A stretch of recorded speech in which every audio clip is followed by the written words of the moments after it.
Picture हम प्रशांत किशोर को बहुत बोलबाला है। 10 आदमी में से पूछिएगा, 10 आदमी में 10 आदमी से 8 आदमी बोलेगा प्रशांत किशोर ईमानदार आदमी है। बहुत दिनों से संघर्ष कर रहे बीजेपी के लिए, लेकिन बीजेपी के जो शीर्ष नेतृत्व है वो सारे आरजेडी से आए हुए नेता है। सम्राट चौधरी हो गए, दिलीप जायसवाल हो गए, तो बीजेपी के जो कार्यकर्ता है उसको बिहार में तो इज्जत दिया नहीं जा रहा है ना।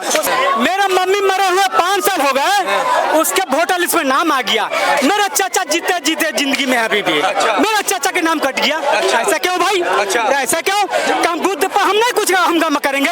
बुद्ध हम गोलियां नहीं चलाएंगे क्या? बुद्ध हम समगावन नहीं करेंगे क्या? बुद्ध हम कब्जा नहीं कर सकते हैं क्या? ऐसा क्या हुआ? क्या बिहार के अंदर काम नहीं करे? 10 साल से कोई विपक्ष नहीं था बिहार में। क्योंकि जितने भी राजद के जो नेता थे वो पूरा बीजेपी का कवर किए हुए थे टॉप लेवल पे। आप देखो दिलीप जायसवाल जी हो गया, दिलीप जायसवाल जी को देखो, सम्राट चौधरी के देखो, सारे आरजेडी से आए हुए हैं। और तीनों मिल बांट के खाते थे, 2 साल उसके साथ, 2 साल उसके साथ, 2 साल उसके साथ। ये अभी और एक नया विकल्प दिखा है प्रशांत किशोर का, उसके डर से ये सारे योजनाएं 2021 में नीतीश कुमार बोला था 2-2 लाख रुपया 94 लाख परिवारों को दूंगा। 3 साल तक उसको कुछ याद नहीं आया। बट जब इलेक्शन आया, जब ने प्रशांत किशोर 1 करोड़ आदमी से साइन करवाया तो अब 10-10 हजार रुपया दे रहा है। ये तो पूरा वोट खरीदने की बात कर रहा है ना, 10 हजार रुपया देकर। और ये बात ये रही, और बिहार में बीजेपी, कांग्रेस, आरजेडी कोई बिहार को बदलना नहीं चाहता है। बीजेपी एक बात बताओ, मध्य प्रदेश में जब बीजेपी नहीं जीत पाई थी तो सिंधिया को तोड़कर वो बीजेपी सरकार बना ली कांग्रेस की। अगर बीजेपी बिहार की सबसे बड़ी पार्टी थी 74 सीट लेके, वो चाहती तो जेडीयू को तोड़कर सरकार बना सकती, बट बीजेपी क्यों नहीं बनाना चाहती है? और बीजेपी की जो भी कार्यकर्ता है निचले लेवल से बिहार में बहुत दिनों से संघर्ष कर रहे बीजेपी के लिए, लेकिन बीजेपी के जो शीर्ष नेतृत्व है वो सारे आरजेडी से आए हुए नेता है। सम्राट चौधरी हो गए, दिलीप जायसवाल हो गए, तो बीजेपी के जो कार्यकर्ता है उसको बिहार में तो इज्जत दिया नहीं जा रहा है ना। वो सारे इस पार्टी से उस पार्टी को शीर्ष नेतृत्व बैठा रहे, क्योंकि बीजेपी को अपना सरकार नहीं बनाना है। क्योंकि अगर बीजेपी कोई नहीं बदलना चाहता, अगर बीजेपी अगर सरकार में आ जाती है फिर उनसे सवाल किया जाएगा बिहार में बेरोजगारी क्यों है, तो क्या होगा कि मोदी जवाब नहीं दे पाएंगे। तो प्रशांत किशोर लग रहा है आपको कुछ अब की बार प्रयास कर रहे, अब जनता के निर्णय आएगा। इस बार जो ग्राउंड पर जो देख रहे हैं पिक्चर हम प्रशांत किशोर को बहुत बोलबाला है। 10 आदमी में से पूछिएगा, 10 आदमी में 10 आदमी से 8 आदमी बोलेगा प्रशांत किशोर ईमानदार आदमी है। हाँ, लालू यादव कैसे रहे? उनका शासन कैसा रहा? उनका शासन में तो आप अगर यहाँ बाइक लगाते ना तो बाइक गायब हो जाता। हाँ, तेजस्वी जो यादव है, तेजस्वी यादव किस प्रकार से जो है उनके नाम पे मतलब लग रहा है कि भाई अब की बार वो तो जो है कांग्रेस का समर्थन करके कह रहे हैं कि भाई हम सरकार बनाएंगे। वो तो जात पात का राजनीतिक है, कुछ जात का जो राजनीतिक है ना बिहार में वो हावी है। अब जैसे कि मेरे जात का कोई खड़ा हुआ तो हाँ मेरे जात वाला है इसको वोट दो, लेकिन इस बार प्रशांत किशोर ये प्रथा का तोड़ देंगे। हाँ, प्रशांत किशोर जो है विकास की राजनीति की ओर लेकर के जाएंगे। एकदम बढ़िया, एकदम बढ़िया, एकदम साफ सुथरा छवि है, उनके अंदर कोई दाग नहीं है, न किसी से 1 रुपया लिए हैं। प्रशांत ऐसे हम रहने वाले बंगाल का है लेकिन हमारा घर बिहार में है, लेकिन उनका वीडियो देखते हैं जब प्रशांत किशोर को हम जानते हैं, बहुत बढ़िया नेता है वो, बहुत बेस्ट। आज का बताइए, नीतीश कुमार कह रहे 20 साल में नीतीश कुमार 400 रुपए से 410 रुपए पेंशन नहीं बढ़ाया, बट जब उस प्रशांत किशोर ने 1 करोड़ आदमी से साइन कर, उन्होंने जब घोषणा की कि मेरा सरकार आएगा तो 2000 में पेंशन दूंगा, बस चुनाव के आने के समय में 1100 किया। तो अभी प्रशांत किशोर जी बोल रहे हैं कि अगर जैसे जनसुराज की सरकार आती है 1100 से 2000 दिए जाएंगे। ये डर है, जनता को डर है, सॉरी नेताओं को डर है कि एक विपक्षी पार्टी 10 साल से बिहार में कोई विपक्ष नहीं था, और सारे आरजेडी वाले के साथ सरकार बना लेते 2 साल के लिए, फिर बीजेपी जेडीयू बना लेते थे, कोई विपक्ष था ही नहीं। लेकिन अब ये जो प्रशांत किशोर आए हैं ये विपक्ष का डर बैठाए हुए नेताओं में, इसके कारण ऐसा हो रहा है। मैं आपसे एक क्वेश्चन और पूछूंगा, जिस प्रकार विपक्ष के द्वारा आरोप लगाए जा रहे हैं, कांग्रेस के द्वारा, राहुल गांधी के द्वारा, कि वोट चोरी हो रही है बिहार में, मतलब देश के अंदर, तो लगता है आपको कि देश के अंदर वोट चोरी होती है?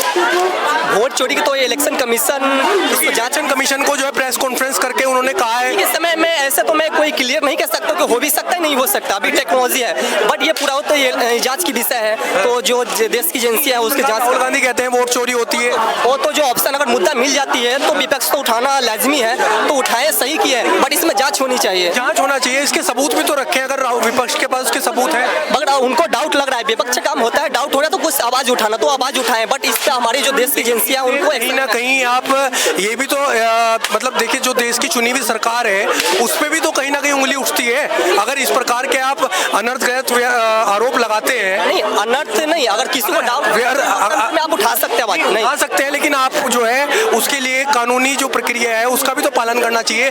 जब चुनाव आयोग कह रहा है आप आइए, स्वागत है आपका, सुप्रीम कोर्ट कह रहा है आप आइए, स्वागत है आपका, आप हमें सबूत दीजिए, हम कार्रवाई करेंगे। अगर किसी को डाउट लग रहा है तो ये विषय है इलेक्शन। डाउट होना, देखिए आप मेरी बात सुनिए, जिम्मेदार व्यक्ति अगर डाउट के आरोप नहीं, विपक्ष में आवाज उठाना चाहिए। अगर किसी को डाउट लग रहा है वो सही भी है और उनको लग रहा है कि गलत है तो आवाज उठाना ही कोई गलत नहीं है, बट इसमें देश की एजेंसियां उनको जांच करके सामने रखना चाहिए क्या सही है क्या गलत है। आप क्या कहना चाहेंगे बिहार की राजनीति को लेकर के, जिस प्रकार बिहार के अंदर राजनीति जो है गरमा रखी है, इस पर आप क्या कहना? देखिए, हम सबसे पहली बात यही कहेंगे कि बीजेपी, खास करके बीजेपी की राजनीति जो है, उनको आए हुए केंद्र में 11 साल हो गए, बिहार में आए हुए 18 साल हो गए, लेकिन इस 18 साल में और केंद्र में 11 साल रहते हुए कभी नहीं बोला कोई किसी भी चुनाव में, चाहे वो केंद्र सरकार के चुनाव हो या राज्य सरकार, किसी चुनाव में ये नहीं कहा है कि हमने ये काम किया, इस काम पे हमको वोट दीजिए, हमने ये काम, सिर्फ क्या कहा है, आपका मंगलसूत्र छीन लिया जाएगा, भय चुरा लिया जाएगा, हिंदू मुस्लिम मंदिर मस्जिद गाय गोबर, यही सब पे जो है राजनीति करके जो किसी भी चुनाव में ऐसा बता दीजिए, अभी 11 साल केंद्र में 18 साल बिहार में, इस मुद्दे पे हम चुनाव में हम ये काम के इस काम पे हमको वोट दीजिए। देखिए एक बात मैं आपसे पूछना चाहूंगा, देखिए ये काम होता है विपक्ष का, विपक्ष कहता है कि भाई आपको ये करना चाहिए, लेकिन यहाँ पर विपक्ष भी अपनी भूमिका जो है, कभी तो ईवीएम पे आ जाते हैं, कभी वोट चोरी पे आ जाते हैं। विपक्ष बोलते हैं, लेकिन उसका मैन ये क्या होता है, man media, man stream media होता है। पहले क्या होता था, जब अन्ना आंदोलन हुआ था, देखेंगे ना, मैन स्ट्रीम मीडिया पूरे जो है नाक में दम कर दिए थे, तो कोल घोटाला, 2G स्पेक्ट्रम घोटाला, क्या नाम है, कॉमनवेल्थ घोटाला, मीडिया जो है विपक्ष की भूमिका में थी। आज क्या है कि सरकार के फेवर में, आज जो है सरकार से सवाल नहीं करते हैं मीडिया, विपक्ष से सवाल किया जाता है कि आप मतलब ऐसे कैसे बोल सकते हैं।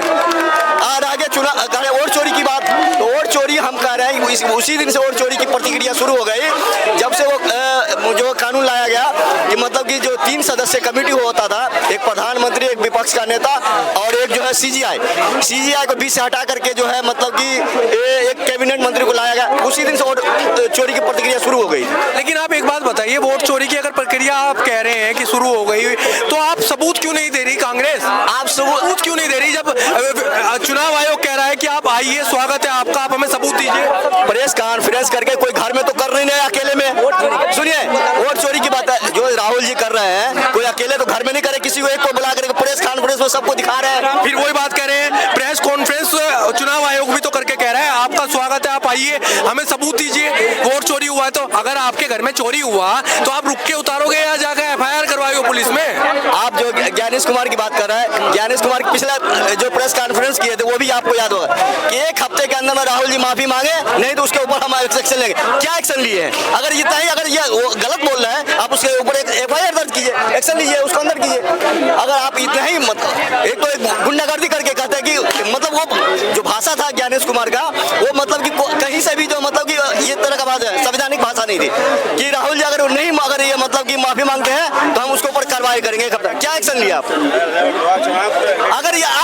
अगर आप सही है तो हल्फनामा खुद देकर कहिए हम सही है। तो अगर राहुल गांधी सही है, वोट चोरी हो रही है, तो हल्फनामा क्यों नहीं दे रहे जाके? ज्ञानेश कुमार क्यों नहीं दे रहा है? चुनाव क्यों नहीं दे रहे? आरोप तुम लगाओगे, चोरी का आरोप तुम लगा रहे हो, और तुम ही जाकर के डाटा नहीं दोगे, तुम ही जाके हल्फनामा नहीं दोगे, और कहोगे वोट चोरी हुई है। वोट चोरी नहीं हुआ तो सीधे आप जाकर के बोले ना भाई कि कोर्ट में कि भाई हमको गलत इल्जाम लगाया। अगर आप क्या करें? आपके घर में चोरी, आपको लग रहा है ना आपके घर में चोरी हुई है, तो FIR तो आप ही करवाओगे। हमको आप चोर कहिएगा, हम चोर नहीं है, हम जाएंगे ना भाई कोर्ट में कि भाई हमको चोर कहा जाए, हमको मानहानि हो रहा है। तो मानहानि हो रहा है तो सरकार जो है, ये काम चुनाव आयोग का है। चुनाव आयोग ने आज प्रेस कॉन्फ्रेंस करके कहा है कि भाई आप आइए, हम चुनाव कहा क्यों नहीं प्लान दे रहा है? क्या कह रहे हैं? चुनाव आयोग ने क्या बोला? किसका साथ में बोला? पक्ष, ये विपक्ष के साथ में बोला। ये पक्ष वाले हैं, ये विपक्ष वाले हैं, इनके तरफ से बोला या इनके तरफ से बोला? किसके तरफ से बोला चुनाव आयोग? किसके तरफ से? 65 लाख वोट अगर कटे गए हैं, उसके नाम किसके, महिला के जोड़े गए हैं या पुरुष के जोड़े गए हैं? फाइनल जो रिजल्ट लेकर अपने पेच ने बताया, इसमें इतना है, मेरा मम्मी मरे हुए 5 साल हो गए, उसके वोटर लिस्ट में नाम आ गया, मेरा चाचा जीते जीते जिंदगी में अभी भी मेरा चाचा के नाम कट गया। ऐसा क्यों भाई? ऐसा क्यों? हम बुद्ध पर हम नहीं कुछ हंगामा करेंगे? बुद्ध हम गोलियां नहीं चलाएंगे क्या? बुद्ध हम समगावा नहीं करेंगे क्या? बुद्ध हम कब्जा नहीं कर सकते हैं क्या? ऐसा क्या हुआ? क्यों? आप ये बताइए बताइए, जब एसआईआर होती है, एसआईआर पे फिर विपक्ष क्यों मना करने लगता है? एसआईआर मत हो, एसआईआर को क्यों मना करते हो? FIR तो हमने एसआईआर ऐसा है, जो भी कुछ हुआ ऐसे मतलब आपके लोग एसआईआर जब सत्यापन करने की बात करता है तो क्यों मना करता है विपक्ष? सत्यापन मत करो। सत्यापन आप कह रहे हैं कि मेरी माताजी को मरे हुए इतना टाइम हो गया। बात हुई। अगर राहुल गांधी ने बोला वोट और गद्दी छोड़, तो सब्जी यादव ने बोला वोट और गद्दी छोड़, अखिलेश यादव ने बोला वोट और गद्दी छोड़, ममता दीदी ने बोला वोट और गद्दी छोड़, पूरा हिंदुस्तान के मुख्यमंत्री जितने विपक्षियों जो है पूरा वोट और गद्दी छोड़। अगर गलत बोला और उसके ऊपर केस, अगर सुनो उसके अंदर, अगर उसके अंदर भी दम है, करो। तुम्हारे केंद्र में भी हो और राज्य में भी हो, डबल इंजन सरकार बिहार के अंदर चला रहे हो। करो हमारा बिहार बहुत अच्छा चल रहा है, बिहार महागुंडा राज चल रहा है, महागंदा राज चल रहा है बिहार के अंदर।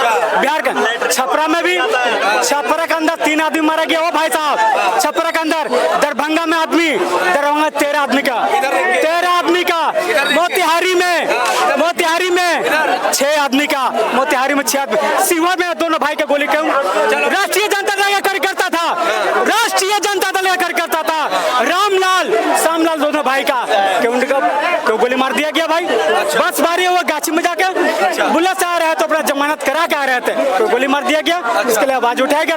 पप्पू यादव जी ने, बिल्कुल नहीं, पप्पू यादव जी ने बिहार के अंदर गए, रह गए, सरसा गए, पूर्णिया गए, किशनगंज गए, हर जगह गए। पप्पू यादव जी को यहाँ पर यही बात कर रहे हैं ना, इससे बात को ले नहीं हो सकता, इसीलिए हम कर रहे हैं। लेकिन बिहार के अंदर महागुंडा राज अभी के अंदर में चल रहा है, अभी के अंदर महागुंडा राज चल रहा है, अभी के अंदर में। धन्यवाद आपका बहुत।